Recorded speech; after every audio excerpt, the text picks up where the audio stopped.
We're just gonna talk a little NFL football upcoming season. I mean, there's a lot to talk about, man. Training camp starting off. Yeah, I'm excited. Hey, We got man, 2 months. Less than 2 months. less than 2 months. Brother said what, month and a half? If you want me to be honest. But yeah, I mean, I'm ready. And first topic I want to talk about: top 5 running backs. A lot of running backs good in the league, man. My definition of top running back in the league: dual threat, can carry a team, a game breaker, and just overall leadership.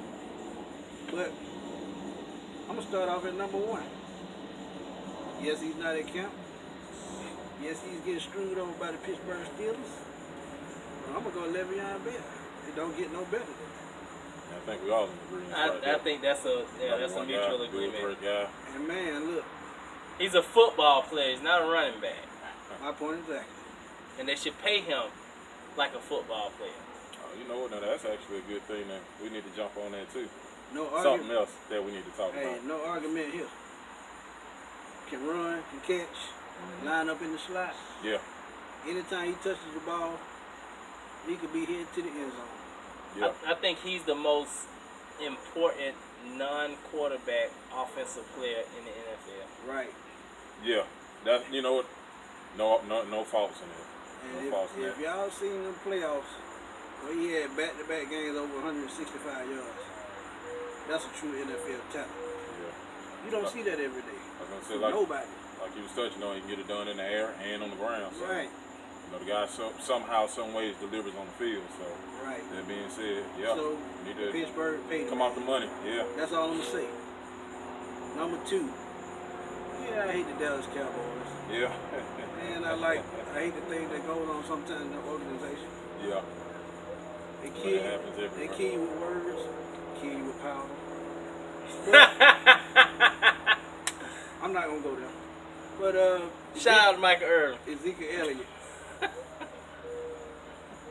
He about like Le'Veon. He doesn't have the same receiving Obviously, capabilities. it's not the But pass catcher. when he's talking Nor about vision. right. Yeah.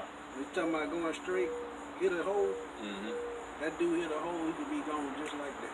Yeah, you know what I found amazing about Ezekiel Elliott? How many yards, what was his yards per game? How many yards did he average? He was around, I want to say, 99, 98. That's it. No other running back was that high. 10 games, 990-something yards I think he had. Right. 99 yards per game. Right. 10 games? Come on now. You And can't argue with that. You can I credit, think he's amazing. you can Yeah, credit the man. offensive line all you want. But when yeah, you it come takes down vision. to it, It he takes still vision. got to run the ball. I mean, he's proven from college to the pros that he is it's him. I don't think it's a debate whether the offensive line is, which they do have a great. Yeah, they do. They Yeah. have. I don't know how this organization has done this for the past 20 plus years as far as that offensive line, but they historically keep like Hogs up. 2 They got and some good 3 chemistry deep. on it. Yeah. Yeah. But this kid is proven it's him and the offensive line. It's not like how we used to debate, is it Emmett or is it the offensive line? This kid's already proven it, which Emmett did prove. Like I'm an OG. Yeah. I'll give you that. I would say, a couple of seasons he definitely showed out, and we talking about Smith now. Yeah, Emmett's That he was truly a proven runner in the league. Definitely a north runner. He wasn't a finesse guy. We all know that. We saw the Right. tape, but for the most part he had good northern vision. So Shout out to Larry Allen. Oh yeah. Yes.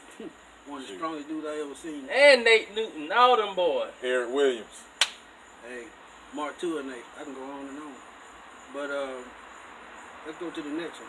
Okay. One of my favorite running backs. So I'm a University of Georgia dog. Todd Gurley. Yeah, man. Now the highest paid running back in the league. Gurley really impressed me this season. I was very critical. I was probably a little too critical as far as especially last year. I think having the pressure of no quarterback last year, having to carry the team, and you're only in your second year. I mean the year before. Was it last year? I thought it was last year. Last year he did I'm good. sorry, just Year before. my bad. Cocaine is not in my system like it's supposed to be. The year before last year, think he averaged like close to 3 yards, a little under 3 yards per carry. You know, it happens to some of the great ones out there. Sophomore stumble.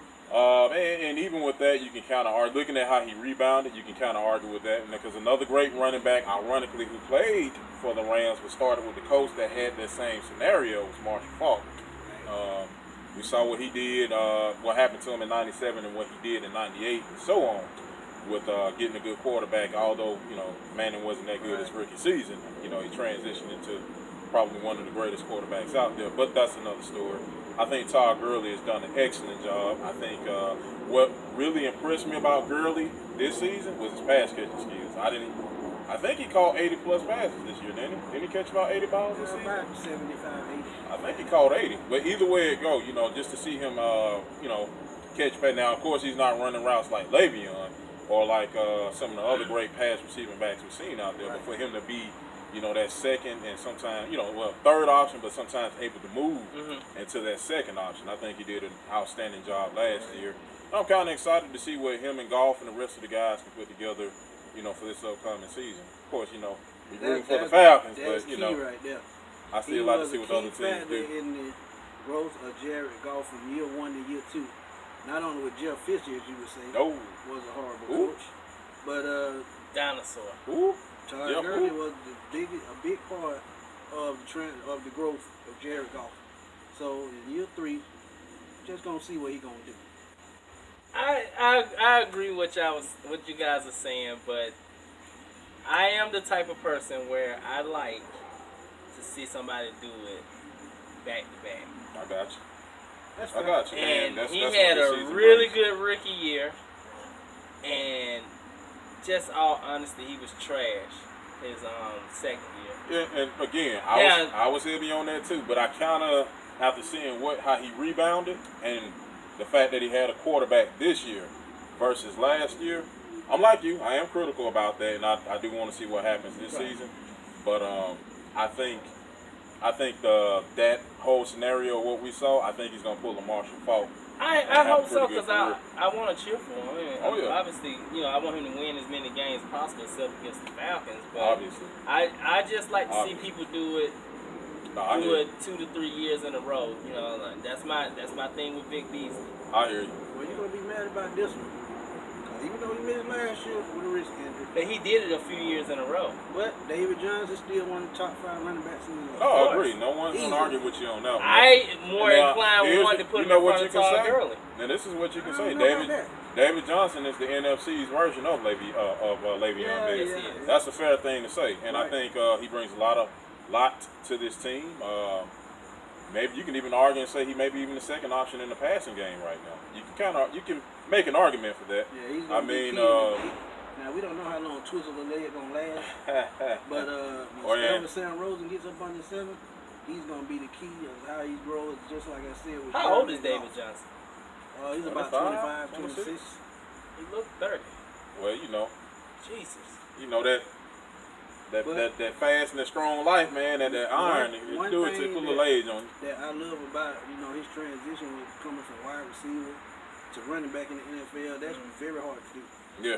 So for him to, you know, transition, you know, from one position to the other and have success like he's had. And see, most of the times it's the other way around. You take an undersized running back from college, you know, who was a monster on the field, and you turn him into a wide out. You know, we saw Metcalf do this some years back. Shout out to Denard Robinson. Oh man, D-Rod, man. I'm not gonna talk about. I love that dude. Yeah, man. Don't know what happened. Hey, that's exactly what they do him right. But that's another story. Number 5. I don't know if y'all gonna agree with me on this one, but we'll go with Kareem Hunt. That's fair. I mean, that's fair. Guy broke out. That's fair. I mean, he from that first game in New England. Yeah. And be honest with you, he rebounded in that game. Right. Because he had, 3 touchdowns in that game? Right. Like 90-something yards receiving, 100+ yards rushing. And he had his ups and downs in the middle of the season. But he kicked it in the high gear towards the end of the season. He did what he was supposed to do. He carried the torch from Ezekiel Elliott. One rookie led the league in rushing the following year, and he followed up as another rookie leading the league in rushing. So nothing wrong with that. So Kareem Hunt, you get number 5 in my book. what did I say? What's the key factor? Catching and running. Mm-hmm. Yeah. Dude does both. He does a very good job And at it. people don't talk about his blocking skills. Yeah. Dude can block. Yeah. Yeah. I mean, as far as what you ask for an elite running back like Right. that, you're not gonna get a fullback type, block out of the guy, but Right. he'll He can pick chip. up and do what he's He can supposed chip to do. and go. Or, So, and hear me out. A lot of people may or may not agree with me, but I don't expect the guy, my feature back, to be my best blocker. Correct. I mean, obviously, God, no. I didn't, go out and seek this guy to be a pass blocker, and or like I said with the other, running backs and quarterback tandem, he's going to be key in the growth of Patrick Mahomes. oh yeah, that's right. I forgot Mahomes is going starting into his this year. second season. Oh yeah, that's right. Alex Smith is gone, I forgot about that. so Kareem Hunt, you're going to be key. I just wonder, was that a mistake? Yeah, that's an arguable question. I hear you because I think I like Mahomes. well I do too, but I think the way that Smith was playing, I didn't see any decline in his play. If anything, I could say he actually kind of stepped up his play. God, he is going to be looked at historically as the bridge. Well, I mean, but you know what? A lot of guys go through that. I mean, Yeah. I don't even want to talk about this. We'll stop on this subject right here, and we'll start with that. But there's another one. That one unfortunately was a first round pick that we'll just leave it at that as far as for bridging, and I don't really want to let that go. I was gonna say we'll save that that go. for another segment. But hey, that's our 5 running backs. Mm-hmm. And if you have any 5, well, I'm telling you that's the best 5 you're gonna get. Yeah. But if you disagree with what we said, y'all put it in that comment box below. Yeah. Let us While know. y'all at it, click that subscribe button. Open Field Report on YouTube. Hey, if you see this video and you like it, go and share it. And don't forget to check out the blog too, openfieldreport.blogspot.com. Hey, we got Many some, good articles on there. we got some heat coming, for the NFL season. So y'all gonna see some more of us real soon. Yeah. So hey, we'll catch y'all on the flip side.